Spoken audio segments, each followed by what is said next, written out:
My name is Whitney. I am 28 years old and work as a marketing specialist in Boston. The day my father announced he was giving my cousin Amanda a $50,000 apartment down payment, while having refused to help me with my own housing struggles just months earlier, changed everything between us. That single moment revealed where I truly stood in his life, compared to my cousin and step siblings. I cut him out completely for 5 years, until his surprising attempt to reconnect right before my wedding. What happened next taught me about boundaries, self worth, and when to give second chances.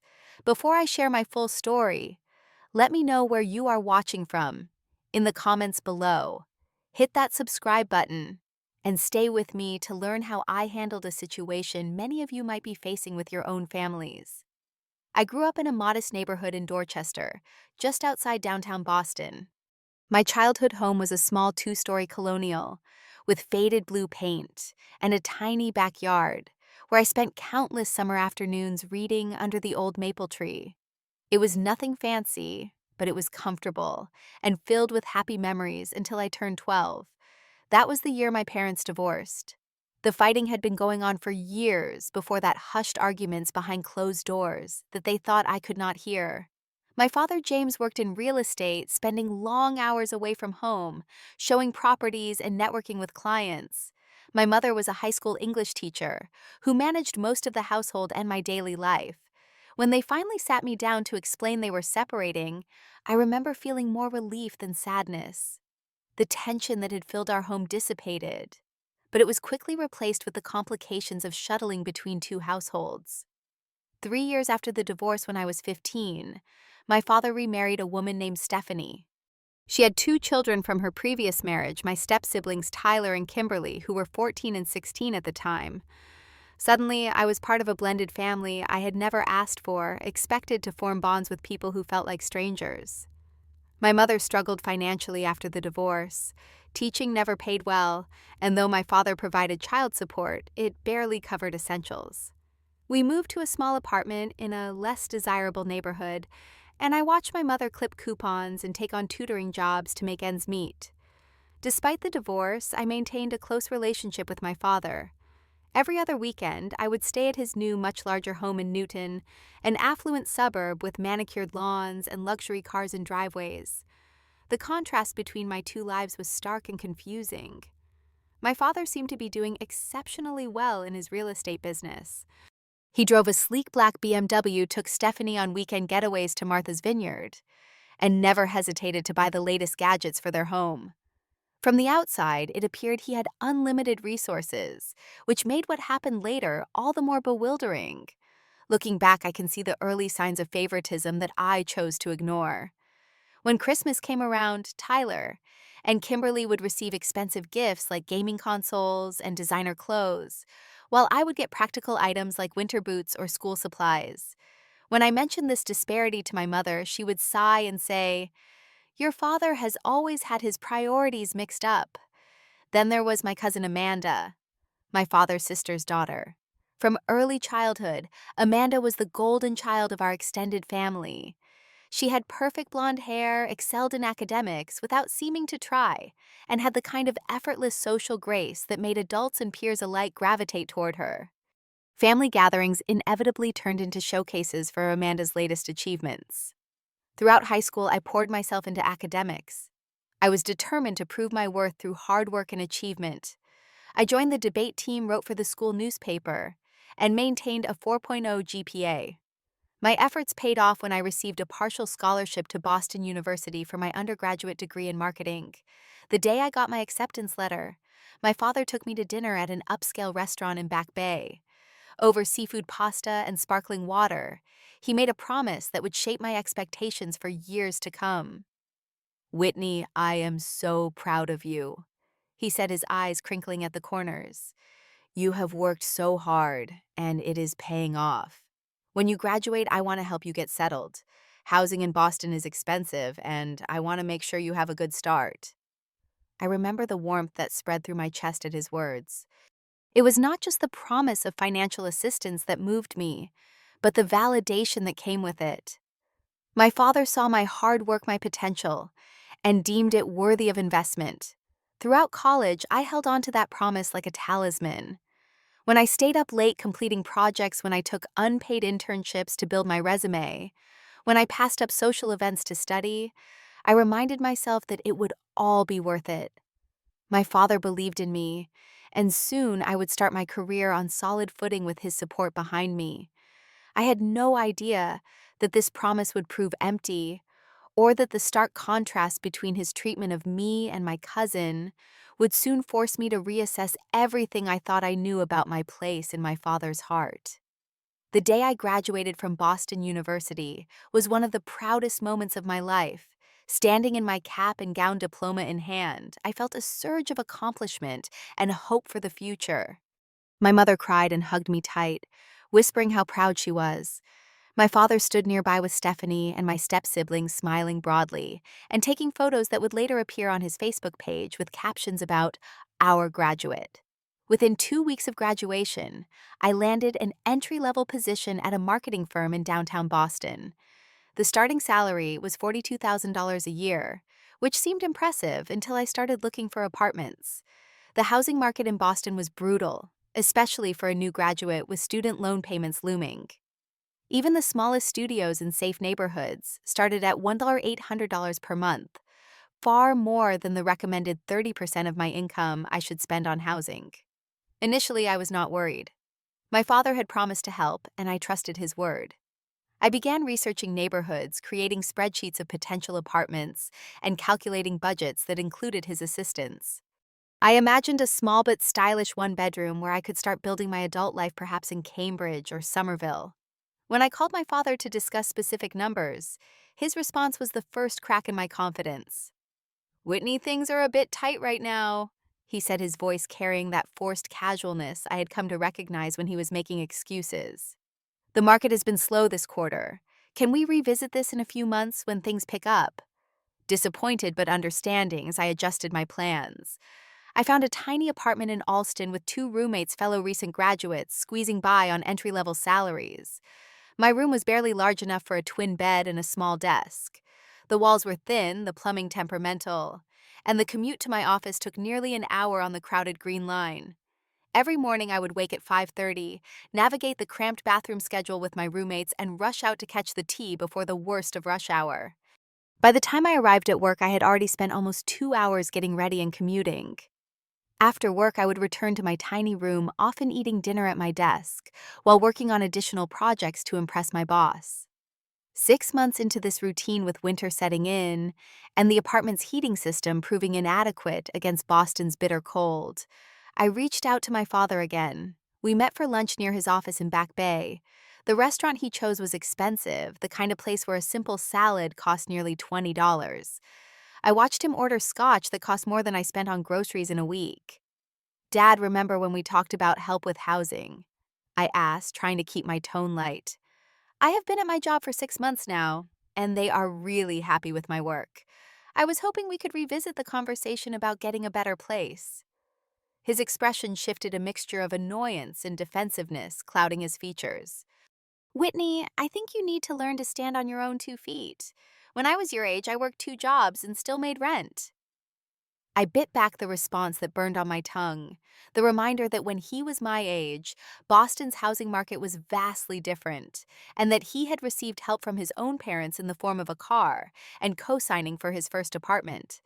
Instead, I nodded and changed the subject. The disappointment settled in my stomach like a stone. That night in my cold room, with the sound of my roommate's television filtering through the wall, I cried silently. It was not just about the money or the apartment. It was the broken promise, the realization that my father's words could not be trusted. Still, I persevered. I threw myself into my work, staying late and volunteering for challenging projects. 8 months into my job, I received a promotion and a modest raise to $48,000. It was not enough to significantly change my housing situation, but it validated my efforts and gave me hope that eventually I could afford something better on my own. Around this time, I discovered through my mother that my father and Stephanie had taken a 2-week vacation to Greece, staying in luxury hotels and taking private tours of historical sites. The photos appeared on social media images of sun-drenched beaches and rooftop dinners with stunning Aegean views. Each smiling selfie felt like a personal affront, a reminder that things are tight right now had been nothing but an excuse. Despite this revelation, I maintained contact with my father. Our relationship grew more distant, our conversations more superficial. But I was not ready to confront the growing evidence that I was not a priority in his life. I told myself that perhaps he had forgotten his promise, or that his definition of help was different from mine. I made excuses for him, because the alternative, accepting that he simply valued me less than others in his life, was too painful to contemplate. When the holidays approached, I prepared myself for the usual family gatherings, unaware that Thanksgiving would bring a revelation that would make it impossible to maintain my careful illusions about my father's priorities and my place in his life.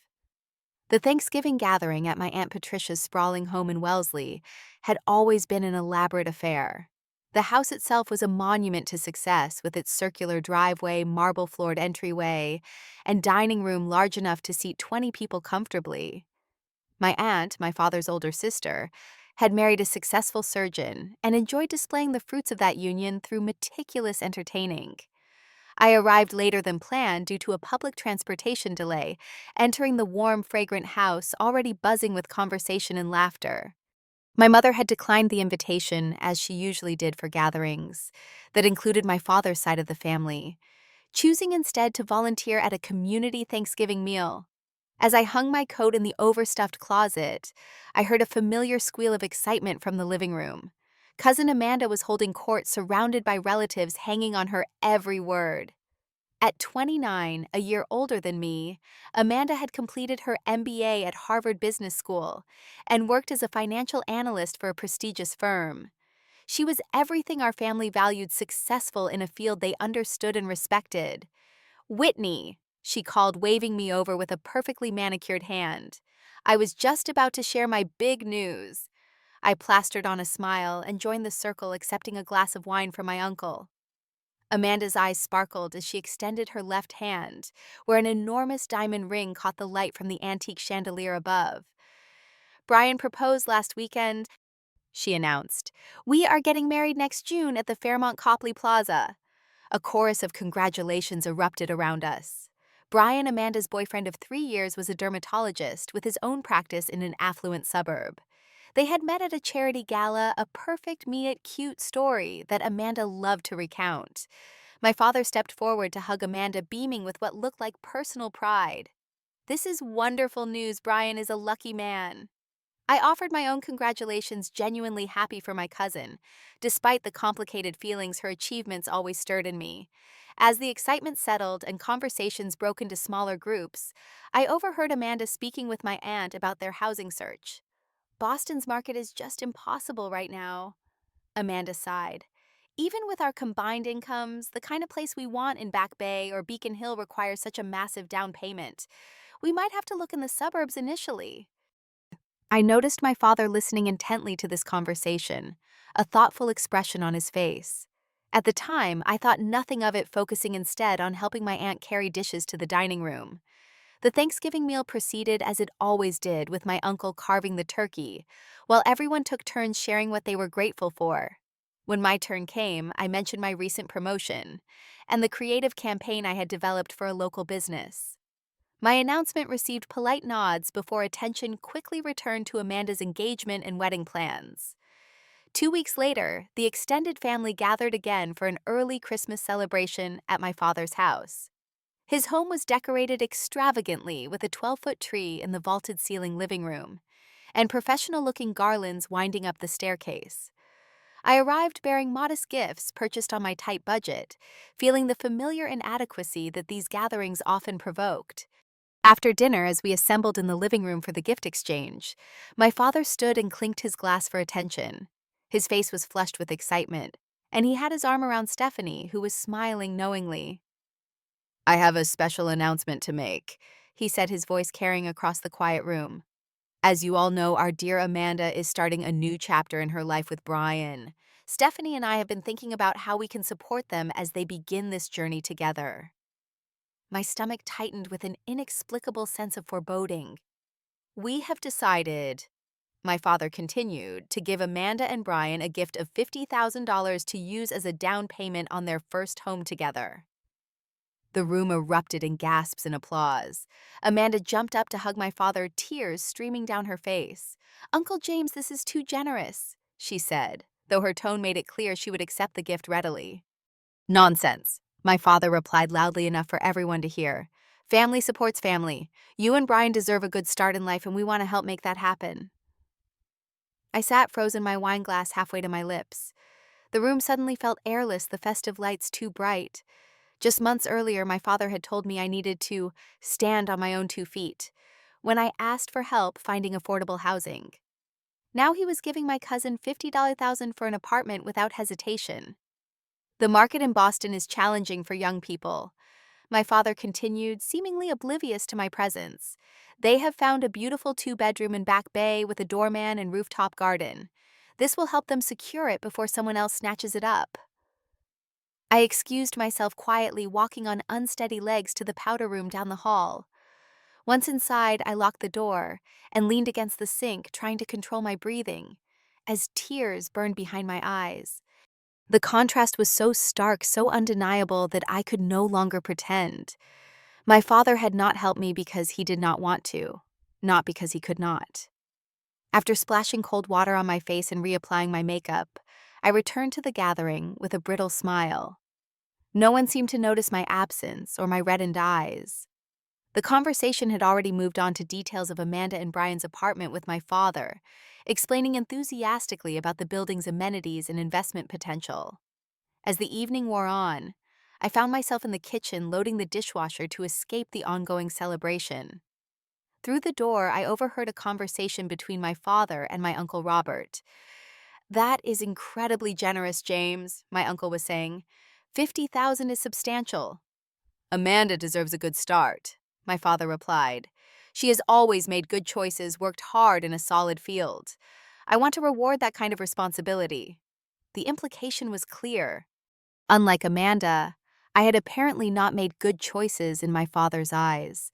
My degree in marketing, my dedication to my career, my careful budgeting, none of it qualified as responsibility in his estimation.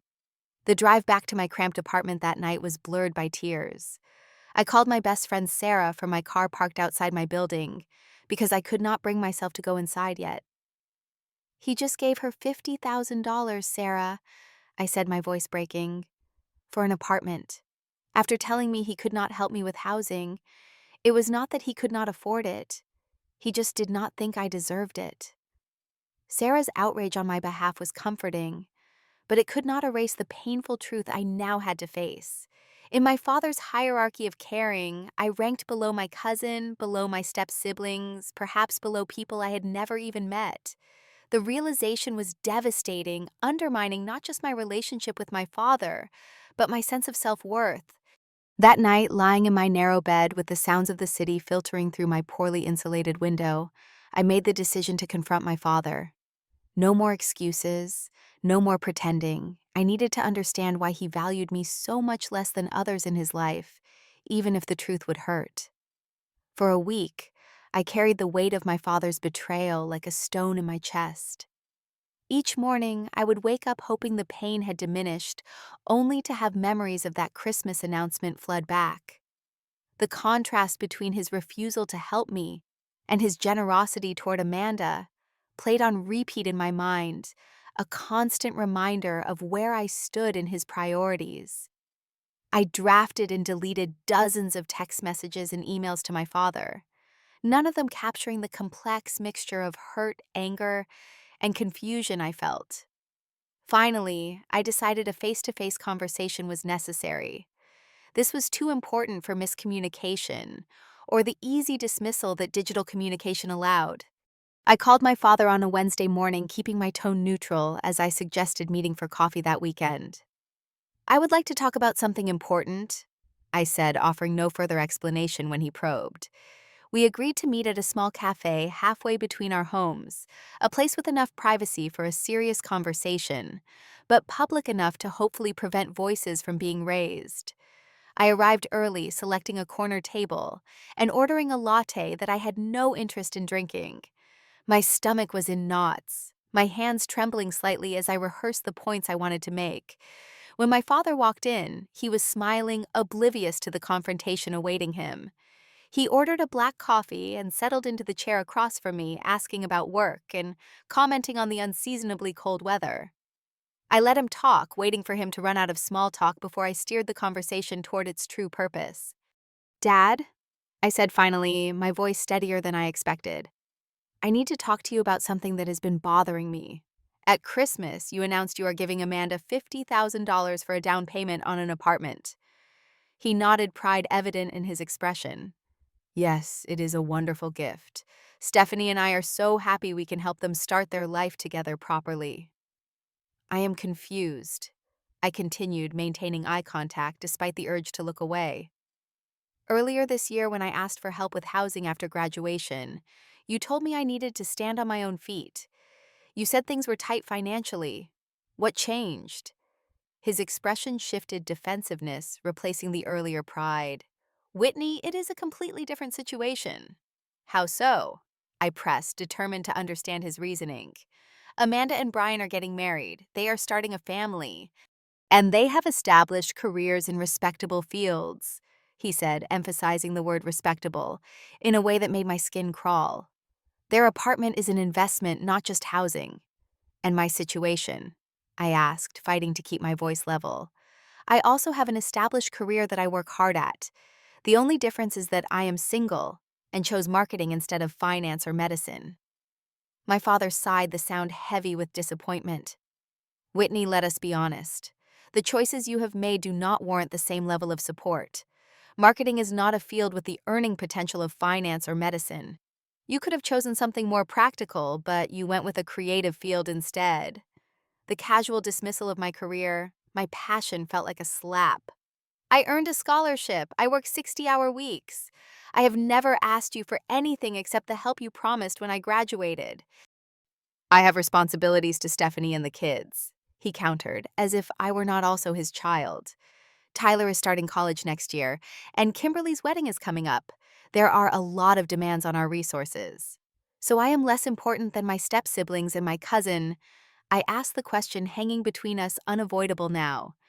"Do not twist my words," he said, his voice rising slightly. "This is not about importance. It is about making sound financial decisions for the entire family." "The entire family except me," I clarified, the hurt giving way to anger.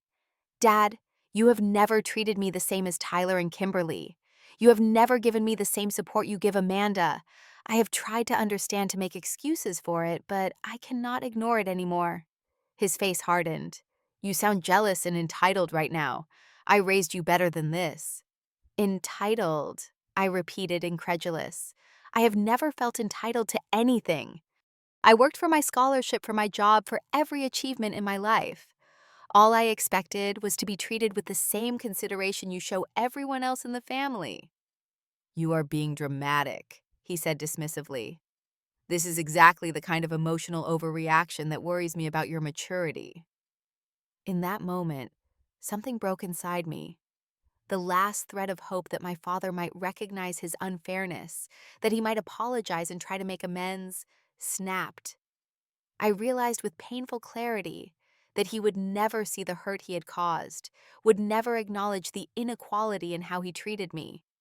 "I cannot do this anymore," I said, my voice calm, despite the storm inside me. "I cannot pretend that it does not hurt when you clearly value Amanda Tyler and Kimberly more than me. I cannot keep accepting scraps of attention while watching you shower them with support and gifts." "Whitney," he began, his tone warning. "No," I cut him off. "I deserve better than this. I deserve a father who treats me with the same love and respect he gives to others. Until you can do that, I think it is best if we do not have contact." I stood up, gathering my coat and bag. "I am not doing this to punish you. I am doing this to protect myself. When you can truly see me as equal to Amanda and your stepchildren, when you can treat me with the same generosity and support, then we can talk about rebuilding our relationship." Without waiting for his response, I walked out of the cafe into the bright winter sunlight. As the door closed behind me, I blocked my father's number on my phone, a symbolic gesture of the boundary I had just established. The walk to my car was both terrible and liberating. Tears streamed down my face, but with each step I felt a weight lifting. For years, I had twisted myself into knots trying to earn my father's approval and equal treatment. Now I was freeing myself from that impossible quest and choosing my own well-being instead. The first month after cutting ties with my father was the hardest. I would reach for my phone to text him about a work achievement or an interesting article only to remember our estrangement. Holidays and family birthdays became complicated, requiring careful navigation to avoid uncomfortable encounters. But gradually, a new normal began to take shape. I threw myself into processing my feelings rather than suppressing them, as I had for years. My mother, seeing my struggle, suggested therapy. Initially resistant, I eventually agreed to try it, finding a therapist who specialized in family dynamics and abandonment issues. Dr. Larson, a compassionate woman with silver-streaked hair and penetrating eyes, helped me understand that my father's behavior reflected his limitations, not my worth. Your father appears to value certain life choices over others, she explained during one session. The problem is not that you made the wrong choices, but that he cannot appreciate different paths and expressions of success. For 5 months, I attended weekly sessions, gradually unpacking the complex emotions around my father's favoritism and my own sense of inadequacy. The process was painful but necessary, like setting a broken bone so it could heal properly. During this time, I channeled my energy into my career, volunteering for challenging projects and working extra hours to prove my value in measurable ways. 6 months after our confrontation, I received another promotion and a significant raise that allowed me to move to a slightly better apartment, still with roommates, but in a safer neighborhood with a shorter commute. It was at an industry networking event nearly 8 months after cutting ties with my father that I met Michael. He was giving a presentation on digital marketing strategies, his enthusiasm for the subject evident in his animated gestures and clear explanations. After his talk, I approached him with a question about implementation, and our professional conversation quickly evolved into personal connection. Michael was different from anyone I had dated before. He listened intently when I spoke, remembered small details about my preferences, and showed his interest through thoughtful actions rather than grand gestures. He worked for a competing agency, but never treated our professional relationship as a conflict with our personal one. As our relationship deepened, I struggled with when and how to share the story of my family situation. The fear of being judged or dismissed as someone with daddy issues kept me from opening up even as we grew closer. 3 months into dating during a weekend trip to Cape Cod, the subject of family arose naturally as we watched the sunset from the porch of our rented cottage. Michael spoke warmly of his parents, their support of his career choices, and their excitement to meet me. "What about your family?" He asked, his arm around my shoulders. "You have mentioned your mom a few times, but you never talk about your dad." The gentle question broke the dam I had built around the topic. Once I started explaining the whole story, poured out from my parents' divorce to the recent confrontation and estrangement, I spoke without filtering, revealing both the facts and the raw emotions they still evoked. When I finished, I waited tensely for his response, half expecting discomfort or judgment. Instead, Michael pulled me closer. "Thank you for trusting me with that," he said simply. "It sounds like you made a really tough but healthy choice. Setting boundaries with parents is one of the hardest things to do." His understanding response, free from pity or awkward attempts to fix the situation, strengthened our connection. For the first time, I felt fully seen and accepted my complicated family story, included rather than hidden. As our relationship flourished, so did my career. My creative campaign for a local nonprofit went viral, bringing positive attention to both the cause and our agency. My boss recognized my contribution with a promotion to senior marketing specialist, a position that came with another salary increase. Michael and I began discussing the possibility of moving in together. Both of us were tired of living with roommates, and combining our resources would allow us to afford a decent apartment without stretching our budgets. We spent weekends visiting open houses and evenings calculating budgets and savings goals. 6 months after we started dating, we signed a lease on a small one-bedroom apartment in Jamaica Plain. It was nothing like the luxury condo my father had helped Amanda secure, but it was ours achieved through our own efforts and commitment. The day we moved in, arranging our mixed collection of furniture and unpacking boxes until late into the night, I felt a sense of accomplishment that no parental approval could have provided. Family events remained challenging to navigate. I maintained contact with extended family through social media, but avoided gatherings where my father would be present. My mother became an unofficial intermediary, passing along necessary family news, while respecting my boundary with my father. "He asks about you," she mentioned once, carefully neutral. "I just tell him you are doing well, but prefer your privacy." I was grateful for her understanding and support, never pushing me to reconcile before I was ready, if ever.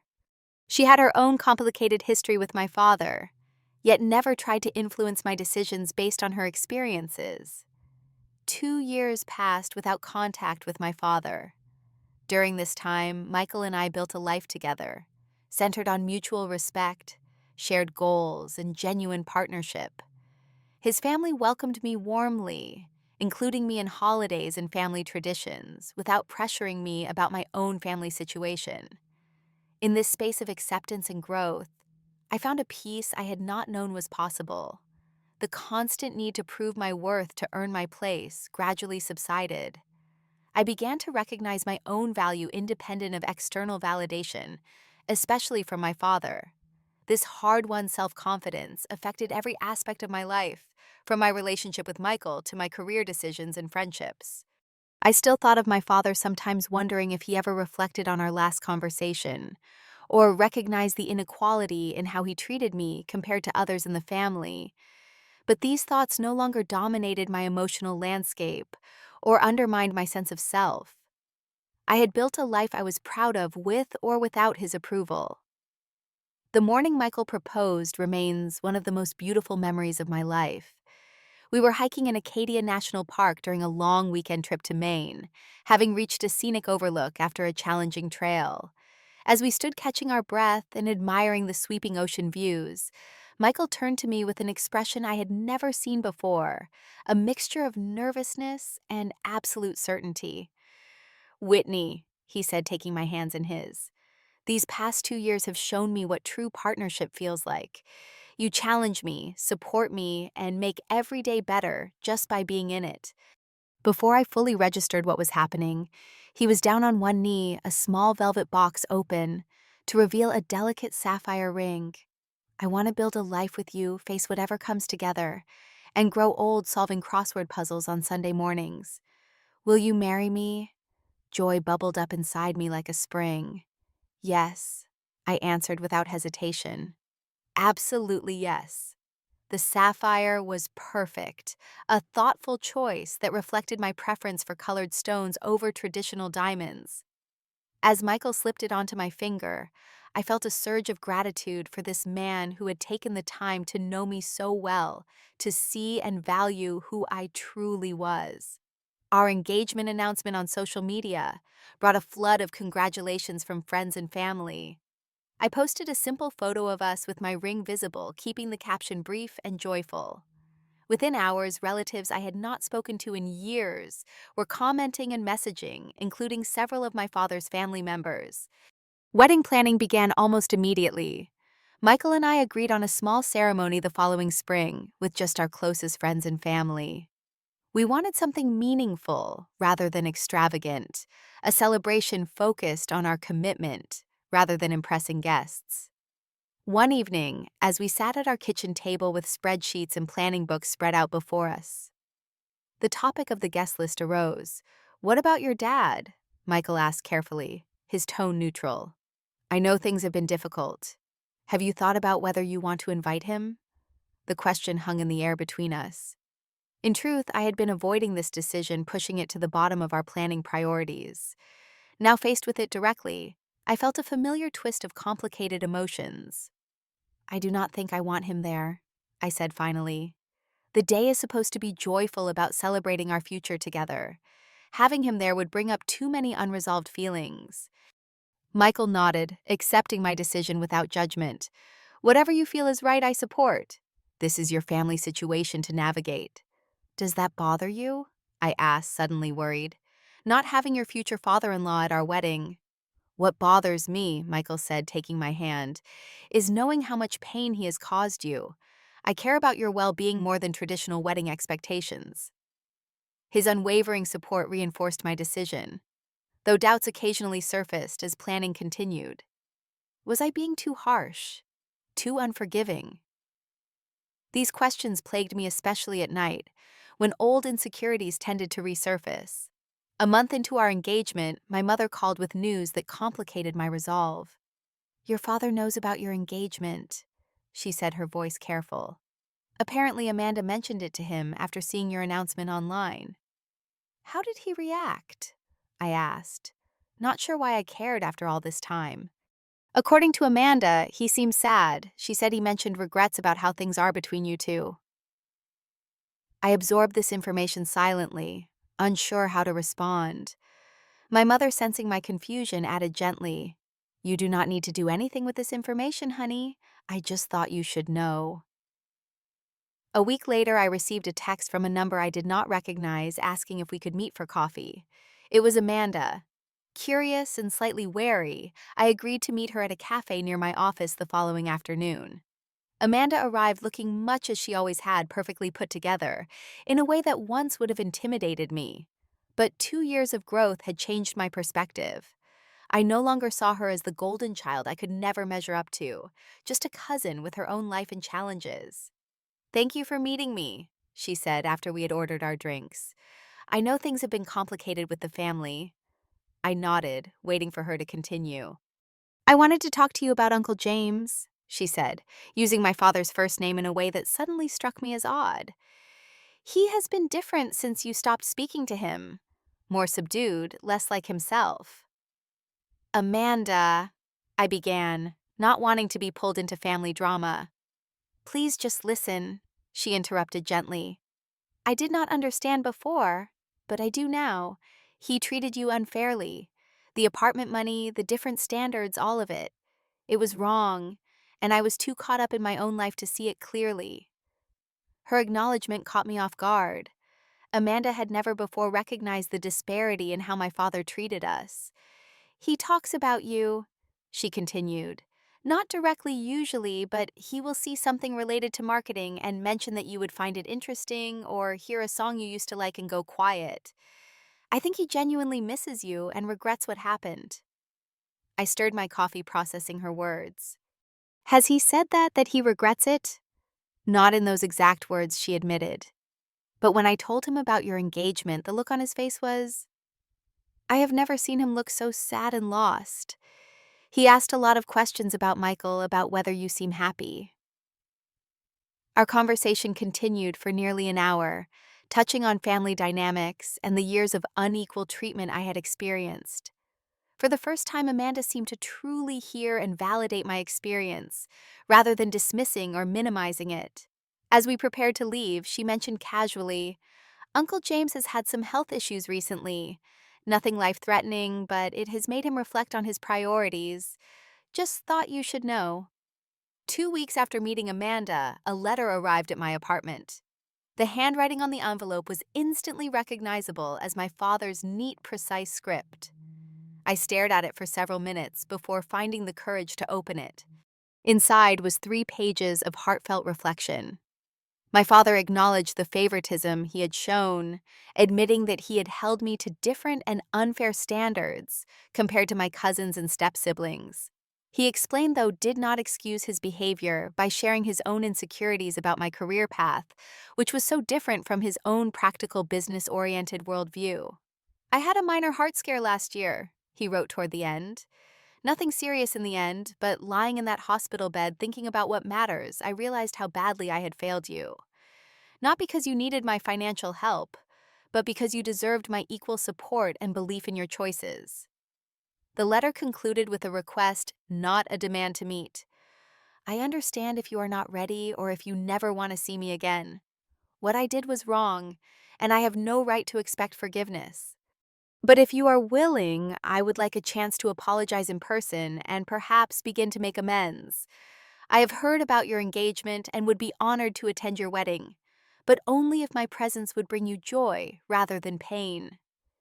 He had enclosed his phone number, adding that he had a new one, since I had blocked his old number, but emphasized that the choice to reach out was entirely mine with no pressure or timeline. I read the letter several times, emotions swirling. Part of me wanted to dismiss it as too little too late. Another part recognized the genuine remorse in his words. I shared the letter with Michael, who read it thoughtfully before offering his perspective. "It seems sincere," he said, "but only you can decide if you are ready for this step. Whatever you choose, I am with you." I also discussed the letter with my therapist, Dr. Larson, who helped me sort through my conflicted feelings. Forgiveness does not mean forgetting or allowing the same patterns to continue, she reminded me. It can mean releasing yourself from the burden of anger while maintaining healthy boundaries. After much reflection, journaling, and discussion with Michael and my mother, I decided to meet with my father. We agreed on a public park neutral territory that would allow us to talk privately while still providing the comfort of an open space where either of us could leave if needed. The day I met my father at Boston Common was crisp and clear, early autumn, painting the trees in vibrant oranges and reds. I spotted him from a distance sitting on a bench near the pond, his posture more hunched than I remembered. As I approached, he stood, uncertainty written across his features. "Whitney," he said, his voice thick with emotion. "Thank you for coming." We sat side by side watching ducks glide across the water's surface while we navigated the initial awkwardness. 5 years of silence had created a chasm between us that would not be easily bridged. "I read your letter," I began when the silence stretched too long. "I appreciated your honesty." My father nodded, his hands clasped tightly in his lap. "I meant every word. I treated you unfairly for years, and then I compounded that by dismissing your feelings when you tried to talk to me about it. I have no excuse that would justify any of it." The straightforward acknowledgement, without deflection or qualification, surprised me. The father I remembered would have hedged, offered explanations that shifted responsibility. "What changed?" I asked, genuinely curious. "Besides the health scare." "Therapy," he admitted, with a small self-deprecating laugh. "Stephanie insisted after I became withdrawn following our fallout. I resisted at first, but eventually I started listening. Dr. Brennan helped me see patterns in how I parent biases I was not aware of, damage I was causing." He turned slightly to face me. "I always thought I was being practical, steering you toward what I considered safe choices. I did not see that I was actually trying to control you, to make your life follow a script I understood rather than supporting your own path." As our conversation continued, my father shared revelations from his therapy that had forced him to confront his behavior not just toward me, but in many relationships. He spoke about his own father's conditional love and how unconsciously he had replicated those patterns. "None of this excuses what I did," he emphasized. "I am not asking for understanding or immediate forgiveness. I just want you to know that I see it now, the harm I caused, and I am committed to doing better if you ever allow me back into your life." I shared my own journey over the past 5 years, the therapy, the career growth, my relationship with Michael. I described the pain of exclusion I had felt growing up and the liberation that came with finally acknowledging and confronting it. "I have built a good life," I told him. "One I am proud of, that I created on my own terms. I do not need your financial support or approval anymore." "I can see that," he said, pride and regret mingling in his expression. "You have accomplished so much, Whitney. I should have supported your vision instead of trying to impose mine." We talked for nearly 3 hours, covering painful memories, but also sharing moments of unexpected connection. As the afternoon light began to fade, we reached the subject of my upcoming wedding. "Amanda mentioned you are getting married in the spring," my father said tentatively. "I meant what I said in the letter. I would be honored to attend, but only if that is something you want. Your wedding day should be exactly as you and Michael envision it." I had thought carefully about this since receiving his letter. "I would like you to be there," I said finally. but I do not want you to walk me down the aisle. That role belongs to someone who has consistently supported and valued me. And while we are working on rebuilding our relationship, we are not there yet." He nodded acceptance rather than hurt in his eyes. "I understand completely. It is more than I deserve to simply be included." As we parted ways that evening, I felt a mixture of exhaustion and cautious hope. We had made a start, a genuine one, built on honesty, rather than the superficial peacekeeping that had characterized our relationship for so long. Over the following months, we built a new relationship with clear boundaries and expectations. We met for occasional lunches, spoke on the phone every few weeks, and gradually reintroduced each other into our lives. I remained vigilant for signs of old patterns resurfacing, but was repeatedly surprised by my father's commitment to change. When our wedding day arrived the following May, my father honored his promise to respect my boundaries. He sat in the front row beside Stephanie, beaming with genuine pride, as my mother walked me down the aisle to where Michael waited. During the reception, he gave a brief, heartfelt toast that acknowledged his past failings while celebrating the woman I had become despite them. One moment from that day stands out in my memory. During the father-daughter dance which I had chosen to share with my mother's brother, who had been a consistent support throughout my life, I noticed my father watching from his table.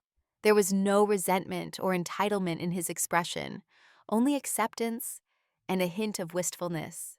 Later, as the evening wound down, he approached me for a brief, somewhat awkward dance that lasted just a minute before he thanked me and stepped away, respecting that this was my day to celebrate on my terms. 5 years have passed since that reconciliation in Boston Common. My relationship with my father is now balanced in a way I never thought possible. He has proven his change is genuine through consistent actions rather than grand gestures. When Michael and I bought our first home last year, my father offered financial help, which we declined, but his offer came with no strings or judgment of our choices. More importantly, he has worked to build a relationship based on who I actually am, rather than who he wished I would be. He asks thoughtful questions about my work, celebrates my achievements without comparing them to others, and has developed a genuine friendship with Michael built on mutual respect. The journey from betrayal to healing taught me lessons I carry into every relationship. I learned that self-worth cannot depend on another person's validation, even a parent's. I discovered the power of setting boundaries and the freedom that comes with standing up for equal treatment. Most significantly, I learned that while cutting ties may sometimes be necessary for self-preservation, second chances are possible when both parties commit to genuine change. I still think about that Christmas announcement, sometimes the moment that forced me to confront the inequality that had shaped my relationship with my father for so long. Though painful, it ultimately led to a healthier, more authentic connection than we had ever had before. Now, when I attend family gatherings, I no longer feel like an afterthought or less than. I am secure in my worth, confident in my choices, and clear about the treatment I deserve. Recently, my younger cousin Jessica approached me for advice about similar dynamics developing in her relationship with her parents.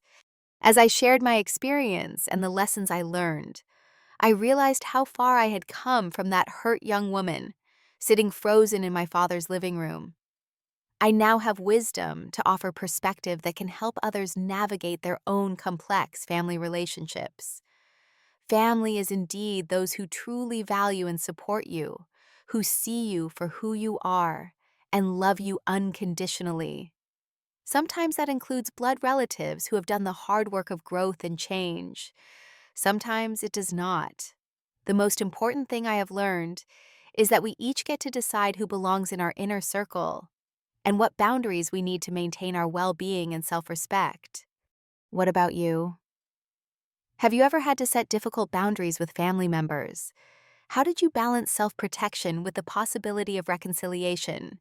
Share your experiences in the comments below. And if this story resonated with you, please hit the like button and subscribe for more real-life stories about navigating complicated family dynamics. Thank you for listening to my journey, and remember that your worth is not determined by how others treat you, but by the strength and authenticity with which you live your life.